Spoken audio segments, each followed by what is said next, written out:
Rồi, cô xin cảm ơn công ty và các cháu tận tình giúp đỡ cho cái máy, với cảm ơn bà mẹ vĩ đại đã vì lòng hảo tâm để đóng góp tất cả cho mọi người già được cái sức khỏe êm ái thêm, và những cháu tiếp viên rất vui vẻ và tận tình với bà con ở đây.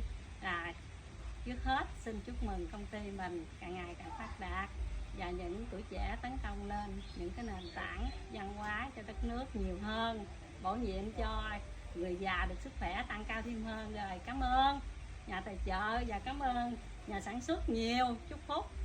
Dạ Rồi, con bên công ty ghế massage con xin gửi lời mời, gửi lời cảm ơn đến cô chú đã tin tưởng và gia đình đã tin tưởng ủng hộ ghế massage bên con xin chân thành cảm ơn.